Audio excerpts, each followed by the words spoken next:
Hello, everyone. Welcome to Vanished Chicagoland Stories, the podcast. I'm your host, Pete Costanis. This is episode 48, season 2. We have an interesting show coming up, but first, we'll go into a commercial break, and this program is brought to you by Chewel's Sugarless Gum. And here is a commercial from 1984. What's Chewel's got other sugarless gums have not? Smack dab in the middle, smack dab in the middle, smack dab in the middle of the gum is the secret to Chewel's sugarless fun. A delicious center filling where others have none. Smack dab in the middle of the gum. Smack dab in the middle. Chewel's with a delicious center filling for extra juicy flavor other sugarless gums are missing. Smack dab in the middle of the gum is the secret to Chewel's sugarless fun. Okay, I am back. I hope you enjoyed that commercial for Chewel's Sugarless Gum. I posted a photo of that about a few days ago on my social media accounts, and that brought back a lot of memories to a lot of people, and they do remember this gum. And this was similar to Freshen Up gum. They don't make that anymore, as I heard about a couple years ago, and Chewel's is gone as well. But Chewel's Sugarless Gum, they used to play this commercial in the early days of MTV. According to some sources, that was played during the first couple hours of MTV's debut on August 1st, 1981. And it had a very catchy jingle, smack dab in the middle, smack dab. I like that. So I totally forgot about this. I really did. So I'm glad I found it because I mentioned this gum on my previous podcast episode on the candies that I used to eat when I was a kid during the 70s and early 80s. And so why not post a photo of that on Twitter and my Facebook account. So that was fun. It was fun to see. Okay. Right now, I will talk about three things today on this special podcast episode. First off, I will talk about the Black Orchid Nightclub. This was an interesting place in Chicago back in the 1950s. I found some history about this place, and it's very interesting. That opened in 1949, and it was located on 101 East Ontario Street, right on the corner of Rush Street. And it was Hugh Hefner used to frequent that place. He was there all the time. Tony Bennett sang there, which he announced he's going to retire. He's not going to tour anymore or sing because he has Alzheimer's, which is very sad. And that club... It was also a night restaurant as well. So, according to some sources, the singer Johnny Mathis got his first break. He was discovered there, and then he recorded a lot of classic songs. I don't know if he's still touring or recording. Probably is. My favorite songs from him is his Christmas songs, and they're wonderful. You hear them on the radio, or you can play them on your MP3 player or on your computer. So he's wonderful. Anyway, the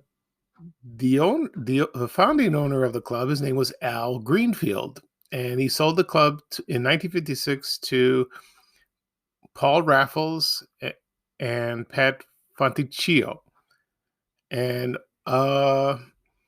also another man named Bill Doherty. And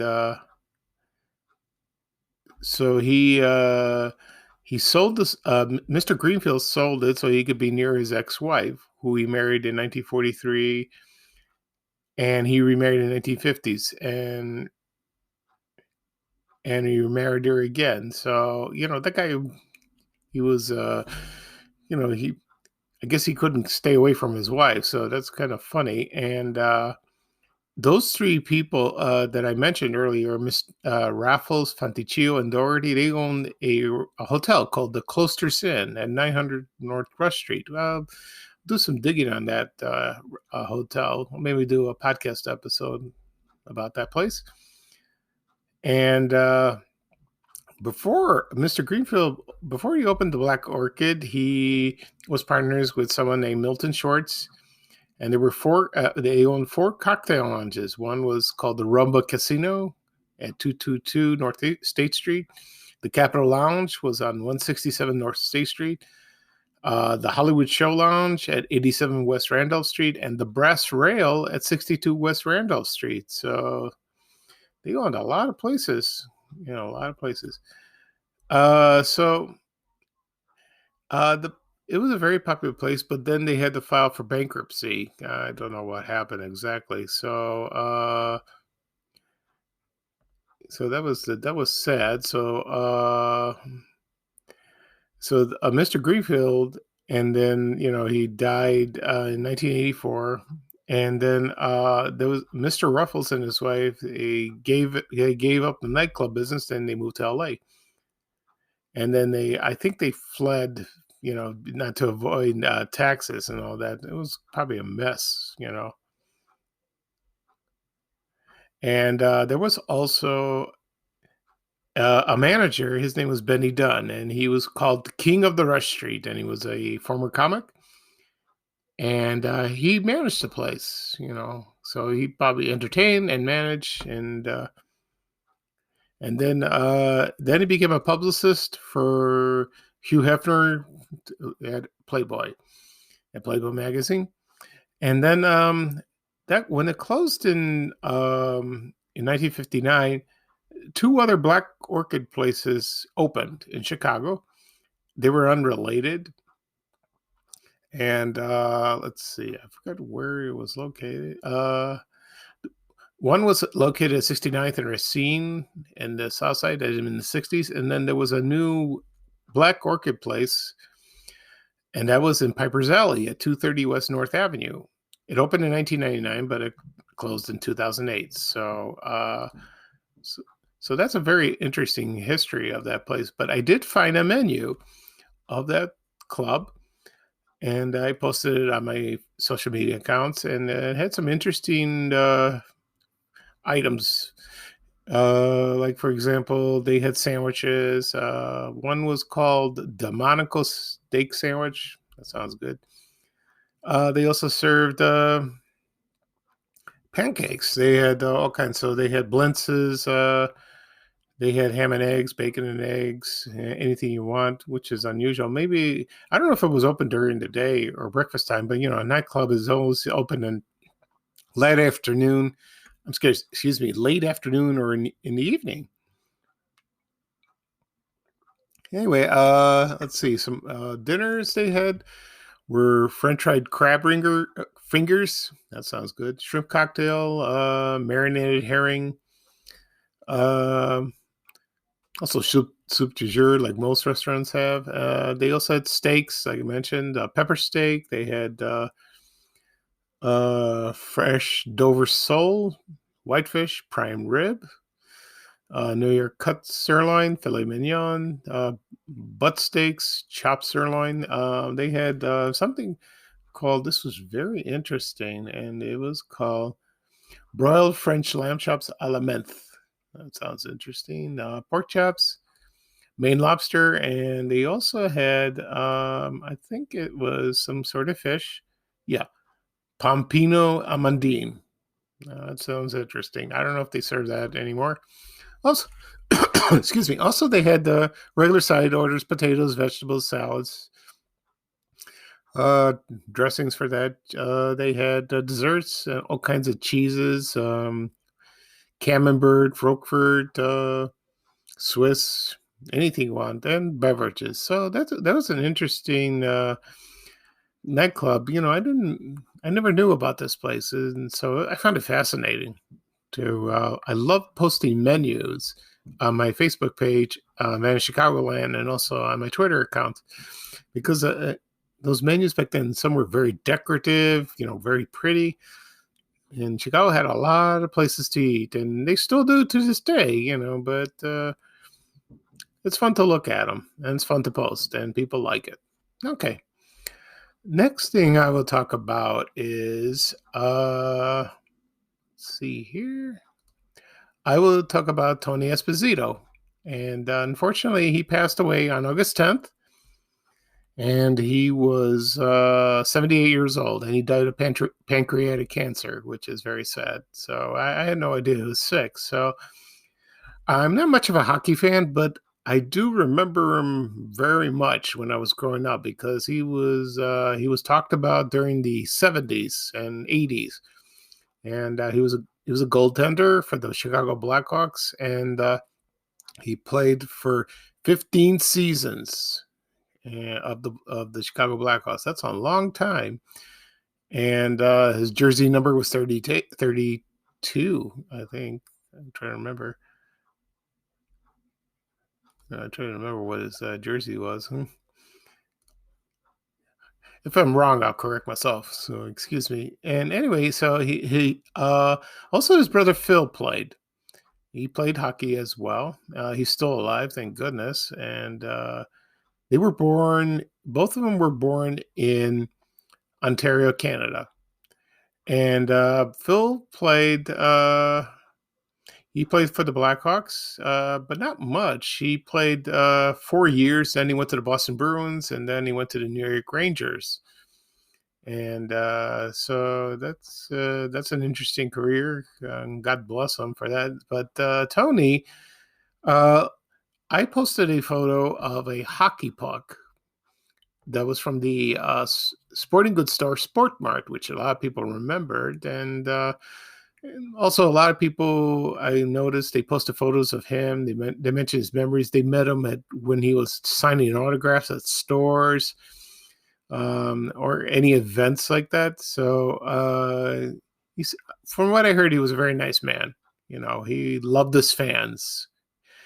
And he only played one season with the Montreal Canadiens, and that was in 1968 to 1969. And so he retired in 1984, which was, I think I remember on the news when they mentioned it at the time, and he was given a great applause. And so that was interesting. And interesting, his hockey jersey was worn by Dana Carvey in the movies Wayne's World. You know, I never noticed that because I've seen the movie, you know, but I never pay attention to that. And so, from what I've gathered, you know, he was a wonderful man, and it's a shame he passed away. But so I posted a profile photo on my profile on my Facebook profile. I keep repeating profile, blah blah blah. Didn't mean to, you know. I'm sorry. I'm just being nervous. So it's a real shame about him. So I remember seeing him on Channel 9 WGN when they showed hockey games. I remember on Saturday nights, and they used to replace Creature Features. You know, they always had hockey games during the season. Sometimes, you know, during the week, and then it moved to Channel 32 in the mid 70s, and I remember that. And that was a big deal. You know, it made the station very popular. Okay. Next thing I will talk about is this is very unusual. It's about Greek restaurants that I remembered when growing up on the South Side. Some they were like banquet halls and also diners and combination of both. So I'm going to think of a few that I remembered. Most of them were live in Oakland, Illinois, which where I live now. And but at the time I wasn't living there. I was living in Chicago on the Southwest side near Bogan High School. And the ones I remember in the 1970s, first off was the Golden Age Restaurant, and that was located on 95th Street, not a little west of the Christ Community Hospital. And they used to have a banquet hall. I remember we went to a lot of weddings and baptisms, and it was a nice place. You know, there are menus out there. The Auckland Public Library has a few if you check them on online. And that was around most of the 70s it was there, and then it was another place took over, and I forgot what the name of it is. I think it was an Irish bar or something, and they just tore it down, and now it's a Burger King. So, well, that's the end of that. So, but a lot of people that I go to church now, and when I was a kid, they remember the place fondly, and it was a nice place. And the other place I want to mention was across the street. It was called the Paragon. And the Paragon restaurant was next door to the hospital, Christ Hospital. And I went maybe once or twice, but the last time I went there was when I graduated from the DeVry Institute of Technology in May of 1986. And my whole family was there. They saw me receive my diploma, and I don't remember what happened, but I think my uncle was with me. He suggested we go to the Paragon. And I said, well, why not? We'll go there. So we did. And it was a very nice place. I remember I ordered this fancy cocktail just to celebrate. I don't drink, but at the time I drank a little bit. And the funniest thing is my mother was curious and she took a sip of it. It was hilarious because she's not a drinker. Not at all. She doesn't like alcohol. And so the food was good. And I remember one time on WGN Morning News, Robin Baumgartner showed a picture of her and her family exiting out of the Paragon restaurant, which was hilarious. So she does remember that place. So, and she posted it about a few years ago, and I posted it on my Vanish Chicagoland pages on my accounts on Facebook and Twitter, also on my website at the time. So they tore it down, and now it's a big parking lot. And Christ Hospital has expanded all over there. They got so many parking garages, and they've expanded the hospital. So it's huge. That hospital is so big. It's a nice hospital. It's very, because I was born there. Me and my brothers and we were born in that hospital. And so that's about it for the Paragon. Another place I want to mention was Banana Steakhouse. And that was another well-known, famous place in Oak Lawn. That was located at 94th Street and South Cicero Avenue. And it opened, I believe, in 1959. That was one of the earliest places. And it was there for years and years, probably through the 60s and 70s.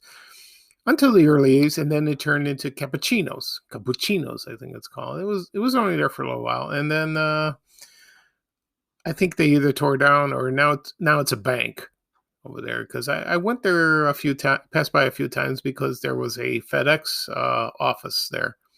I used to maybe fax a few things or send a package.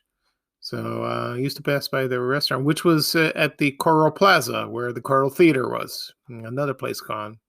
Beautiful place. Let's see what else I remember. Another restaurant and banquet hall I remember was the Delphian House. And that was located on West 95th Street and 78th Avenue in Hickory Hills, Illinois. And my church and...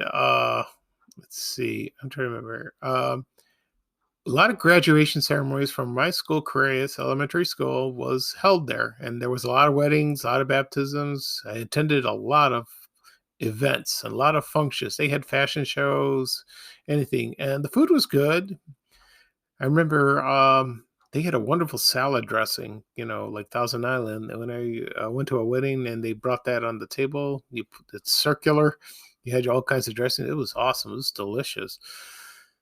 And it was a restaurant there. It was called the Coffee Pot. Now, I remember the Coffee Pot restaurant was in the Roseland neighborhood at the Roseland Plaza at 115th Street and South Michigan Avenue. And it was there in that plaza. Also, there was a DeCoven drugstore and a National Food Store. And I'm trying to think, what other store was there? That's the only thing I can remember. There were other stores, and so the Coffee Pot was there at the Delphian House in Hickory Hills, and I think it was owned by Delianis, and I think they owned the property there. And both of the owners had passed away in the 2000s. Or no, like early 2010s, I believe. 2000s, I think. Because I know the family. I've heard of them, and they attend. They attend my church, and so it was a fun place. And it's a shame they tore it down. But now it's. Then there was they were trying to open another restaurant when that closed, but something happened to the owner. He passed away, and that sat idle for about. It seemed like 10 years. They just left it there, and then now there was a now it's a dealership, like a car that sells cars there, and then that occupied the place now. Thank goodness for that. And also across the street from the place is a produce market, which my mother frequently shops, and she always goes there, maybe once a week. And across the street they have new restaurants. They have the Prime Time, which is nice, Lust Brothers. So that's good to know. And I'm trying to think of other places. Oh, of course I remember. Now we have Fields Restaurant, and that one was located at 104th Street and South Cicero Avenue in Oak Lawn. I went there a few times for a wedding and baptism. But that particular event that I went there was when I graduated from Bogan High School in June 1981. A friend of my mother suggested we go there for dinner, and I said, oh, "Okay, we'll go there," and we did. And so that was So it was very nice. Food was good, and that place had a lot of entertainment. They had a lot of famous folks that sang, told jokes. The only couple people I can think of on the top of my head that sang there, probably Steve Lawrence or I don't know, maybe Tony Bennett performed there. One comedian that did perform, a couple comedians, excuse me. I think Buddy Hackett performed stand up, and also Frank Gorshin, who played the Riddler on the TV series Batman. They performed there well. But right now, Fields Restaurant, I could be wrong, but I think it was sold and it turned into a Blockbuster video store that was there for a long time. And then Blockbuster went out of business or closed before that. And now it's an AutoZone store. So it's a shame. So a lot of places are gone. A lot of Greek places that I remember dining, and attended events. But there's still a few around in the South Side. For example, there's a couple Greek restaurants now. One is called Kefi. That's located in Palos Heights. Wonderful food. It's a nice place. I went there about a couple weeks ago for a funeral luncheon. And the other one, they just opened a new one. It was about a year or two ago, called Thassos. It's near my church in Palos Hills. That's a nice place too. So, but with the pandemic, it affected their business. So hopefully they'll stick around. I hope so, because they need our business. Okay, so that'll be all for today for this episode. I'm glad you can join me for this. I had a lot of fun talking about it. A couple of things I want to mention. Episode 50 is coming up soon, so I won't mention what will it be about, but I will mention about that in the next episode. And also, September is Bozo Circus Month. I will do something special with that. I will make a video, write a story on my blog, vanishchicagoland.blog, and also do a podcast episode, maybe one or two, about Bozo Circus, about my memories of watching that show and a little history of that. And that should be a lot of fun because that show is a Chicago institution and it is not forgotten. People miss it so much. Okay. So this is Picastanis with episode 48, season 2. Today's date is August 14th. Tomorrow is my name's day in the Greek Orthodox Church. That is called the Feast of the Assumption of Mary. And it is my name's day. Anyone who's celebrating, their name is Pete, which is my Greek name is Panayoti. Also, anyone named Maria or Mary or Panayota, which is like Patricia or Pamela. They all celebrate that day. I know a lot of people by their names, so it's going to be a busy day, sending them, Happy Names Day to everybody. I know a lot of people. Okay. So, that would be fun. Oh, and one thing, I will be going to church to celebrate my name's day tomorrow. The first time in 2 years, ever since I was diagnosed with prostate cancer. I couldn't go because I was recovering. So I'm a little better now, but wish me luck on that. I think I'll be fine. Okay. So, like I said before, that's today's show, and I will leave you now with Ray Rayner saying goodbye. And here's bye-bye from me. Take care, everybody, and I will see you on the next episode. Bye-bye for now. We have to go. Bye, bye, bye.